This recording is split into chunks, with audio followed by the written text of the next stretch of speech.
Assalamualaikum warahmatullahi wabarakatuh dan salam sejahtera.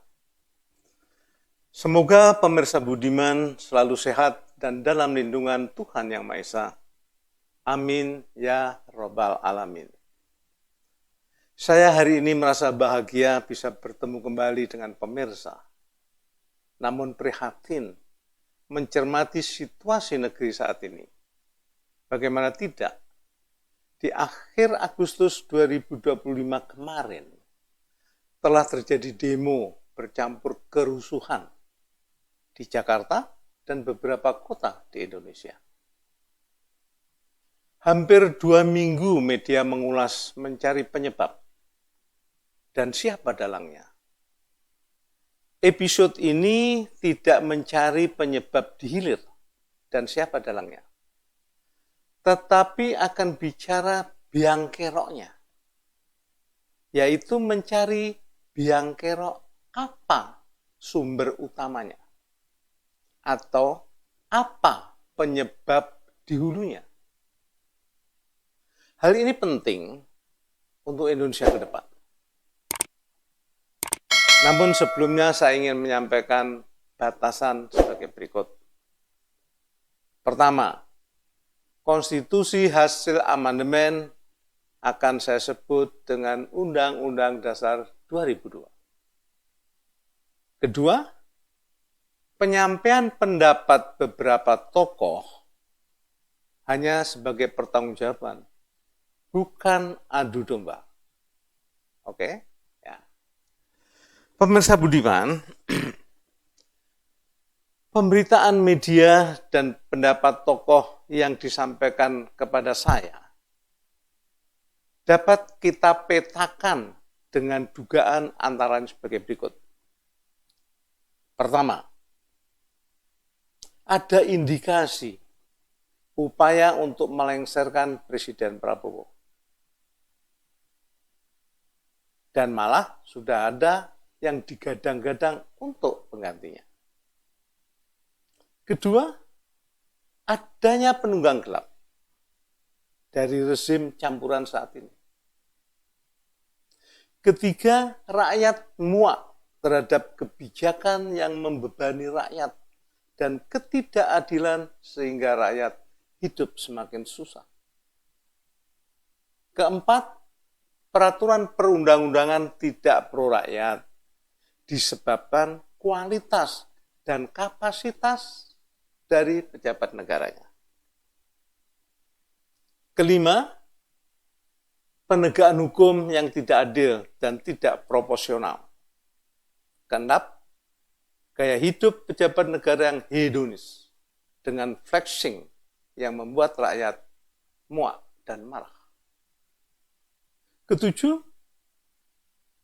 rakyat muak dan marah terhadap ucapan pejabat negara yang jauh dari moral dan etika. Bagaimana tidak? Pejabat negara seharusnya melindungi rakyat, tetapi justru menilai rakyat dengan ucapan rakyat itu sebagai beban, gitu istilahnya. Diejek dan diusir dari Indonesia dengan ucapan yang buruk. Kedelapan, ada yang berpikiran untuk Indonesia ke depan, yaitu perlunya penyelenggaraan negara yang demokratis dan dapat dipercaya, serta perlunya kembali ke Undang-Undang Dasar 1945. Pemirsa yang budiman, saya memberikan apresiasi pemikiran untuk Indonesia ke depan. Hal itu perlu. Perlunya penyelenggaraan negara yang demokratis dan dapat dipercaya, itu sangat perlu. Sekarang mari kita kupas soal demokrasi kita. Pada Hari Konstitusi 2025 kemarin, MPR mengadakan seminar pada 21 Agustus 2025. Yakub Tobing, salah satu pembicara, dengan cuplikan sebagai berikut. Mari kita dengarkan videonya. Kita punya Undang-Undang Dasar 45 yang tidak mengenal pemilu. Nggak ada pemilu dalam Undang-Undang Dasar itu. Nggak ada itu hak asasi manusia. Dan itu dulu itu tidak adanya itu bukan karena lupa, enggak. Saya masih mencatat bagaimana Bapak Supomo mengatakan begini. Pemilu itu enggak perlu. Kenapa? Karena jumlah orang bodoh lebih banyak dari orang pinter. Nanti orang bodoh yang kuasa. Orang jahat lebih banyak dari orang baik. Jadi ini kacau semua gitu, itu bodenya. Jadi bukan sesuatu yang terlupakan, tapi sengaja. Enggak ada hak asasi manusia di situ, di Undang-Undang Dasar 45 itu. Itu juga bukan terlupakan, sengaja. Karena dikatakan, orang perorangan itu haknya ada sama dengan yang lain-lain kok, bersama-sama. Enggak boleh sendiri-sendiri, begitu. Ya banyaklah ya. Sangat otoriter. Untuk diketahui pemirsa, Yakub Tubing merupakan arsitek amandemen Undang-Undang Dasar 1945. Ukuran demokrasi dia ukur adanya pemilu. Adanya pemilu dalam konstitusi. Makanya kebanggaan para pengamandemen itu adanya pasal 6A ayat 1 dan 2 Undang-Undang Dasar 2002 sebagai ciri demokrasi. Stigma Undang-Undang Dasar 1945 tidak demokratis karena dipandang tidak adanya pemilu.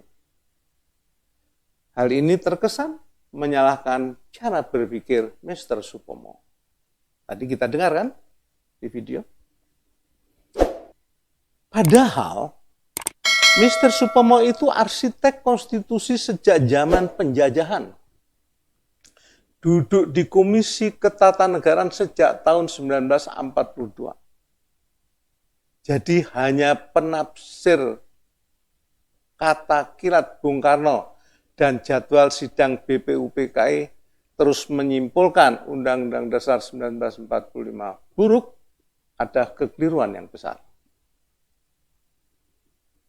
Mr. Supomo itu sangat paham ajaran dan sistem pemerintahan di dunia ini. Sangat piawai tentang bentuk negara dan ajaran tokoh-tokoh dunia seperti Thomas Hobbes, John Locke, Herbert Spencer, Marx, Engels, Lenin, Spinoza, Adam Muller, Hegel, dan lain-lain. Dalam pidatonya sangat jelas Supomo mengingatkan. Begini, beliau mengatakan, cara mengangkat pemimpin negara itu hendaknya janganlah diturut cara pemilihan menurut sistem demokrasi barat. Oleh karena pemilihan secara demokrasi barat itu berdasar paham perorangan.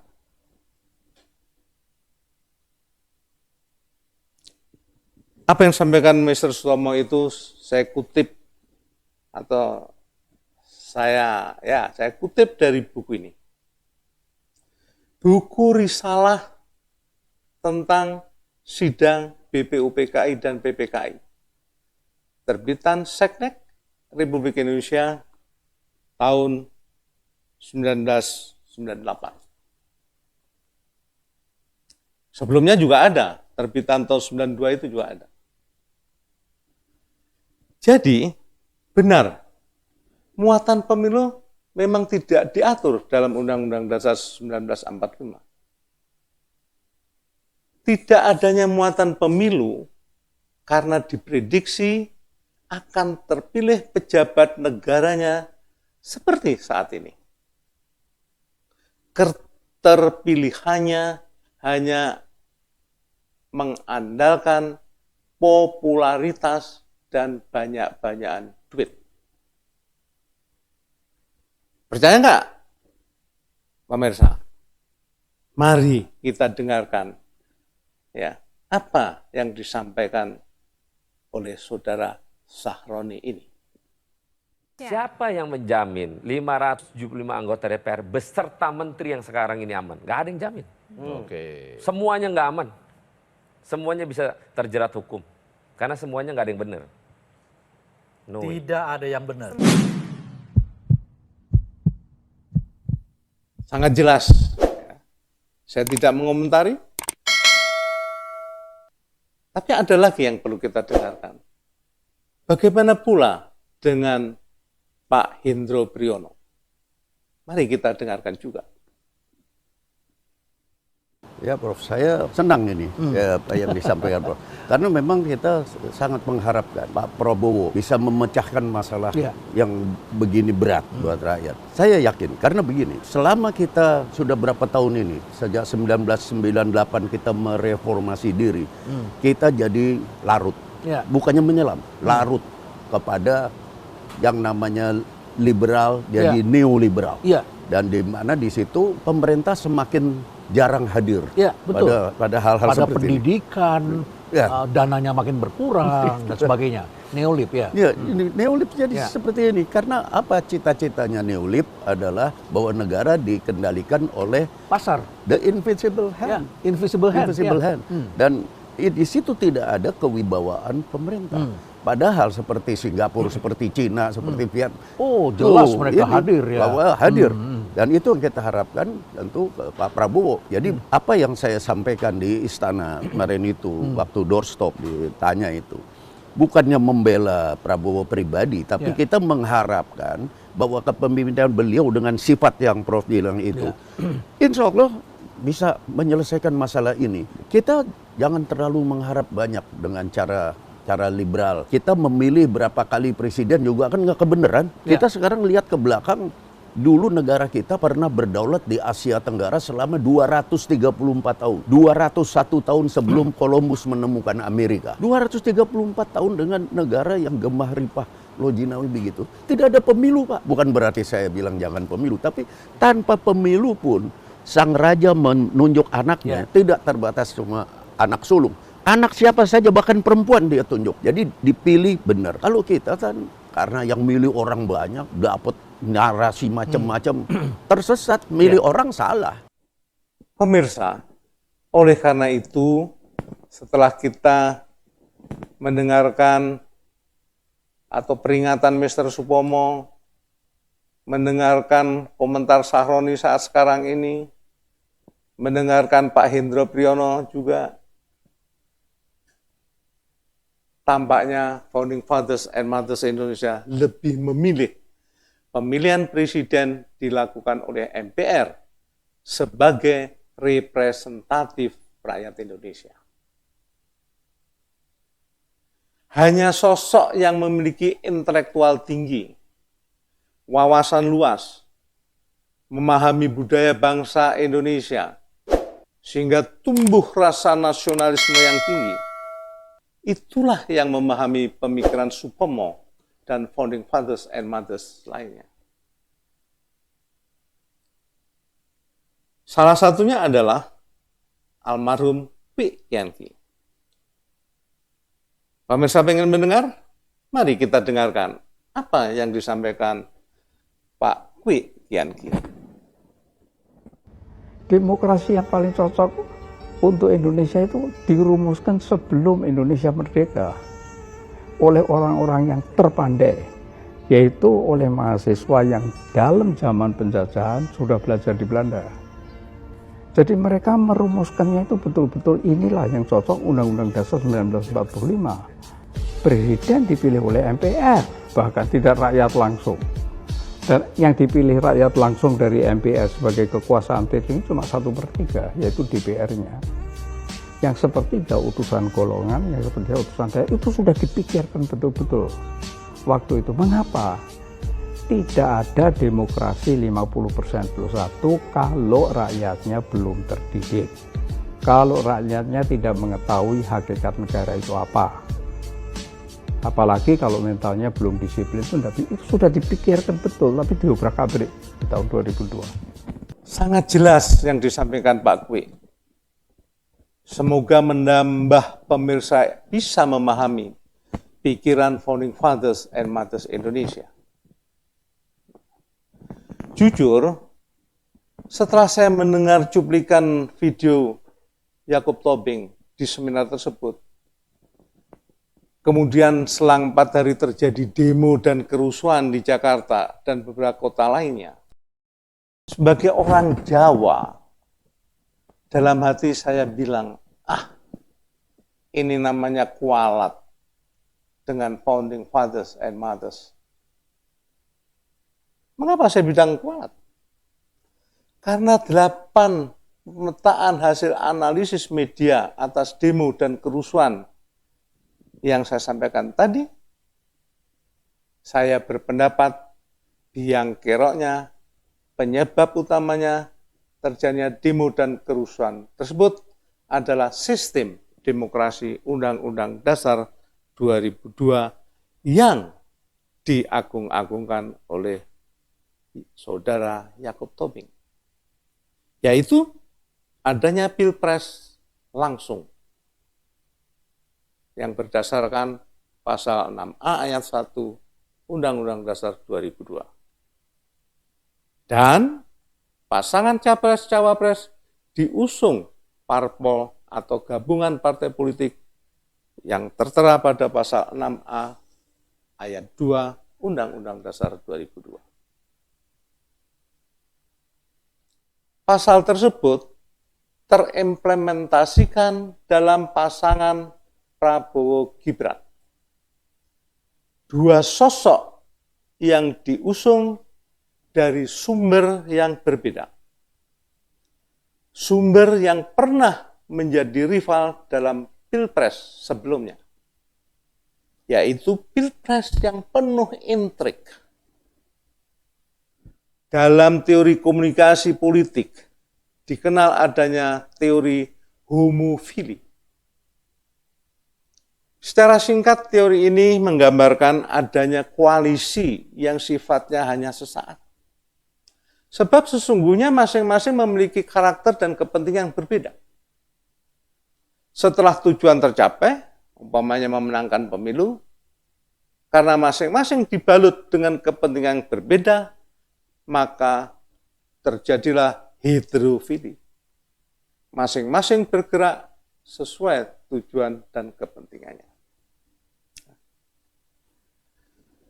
Teori homofili tersebut saya baca di buku ini. Buku komunikasi politik yang ditulis oleh Profesor Lely Aryani. Buku ini dihadiahkan kepada saya pada 18 Maret 2024 kemarin.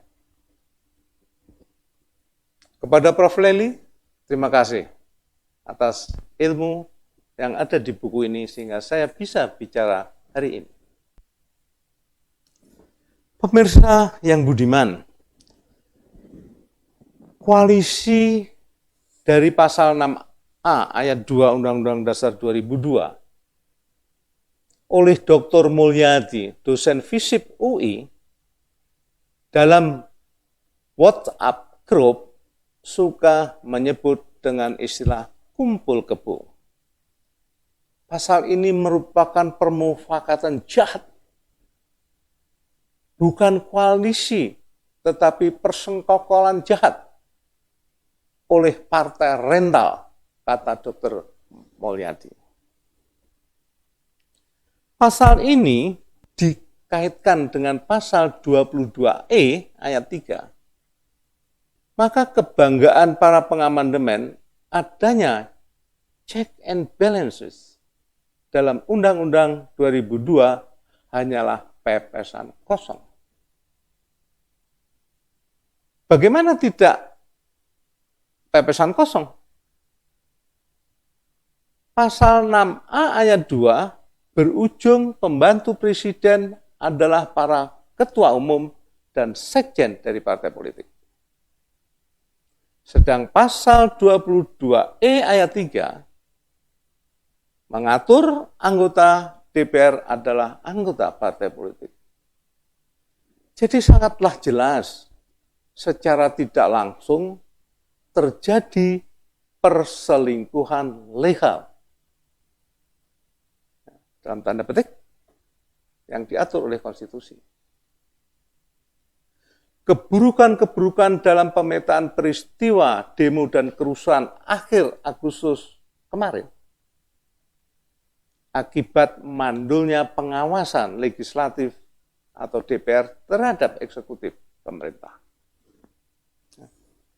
Sebagai contoh, bagaimana mungkin soal APBN, seingat saya, 82,4% bersumber dari pajak. Sedang dari sumber daya alam yang melimpah ruah di bumi kita ini, hanya 7,4%. Kemana larinya? Besaran APBN ini akan terkait dengan undang-undang yang seharusnya diawasi DPR. Tapi aneh kan? Rakyat dikejar-kejar pajak, tetapi oligarki menempati sumber daya yang seharusnya dikuasai oleh negara untuk kemakmuran rakyat. Nah, tentunya pendapat Dr. Mulyadi dapat memperkuat pendapat Mr. Supomo tentang outcome pemilu. Yang akhirnya dapat kita tarik kesimpulan. Biang kerok atau penyebab utama demo dan kerusuhan akhir Agustus 2025 adalah sistem demokrasi Undang-Undang Dasar 2002. Sebab orang yang tidak bermoral dan tidak beretika serta intelektual pas-pasan bisa menjadi pejabat negara karena keterpilihannya diukur dari popularitas, banyak duit, kolusi, dan nepotisme, sehingga rakyat muak dan marah.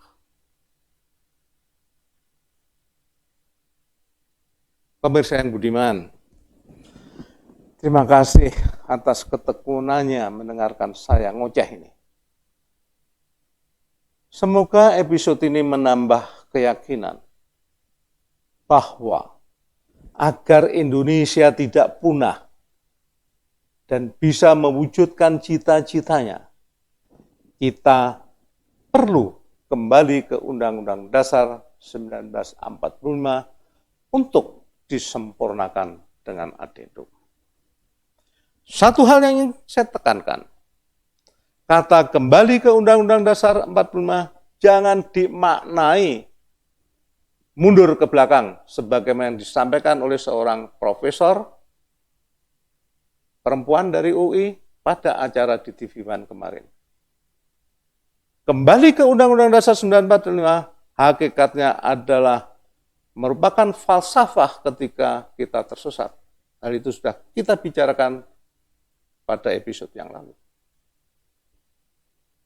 Kalau kita tersesat, maka kita harus kembalilah kepada titik pangkal. Melakukan reorientasi untuk maju ke depan. Agar kita tidak terjerumus sampai jurang. Itu ceritanya.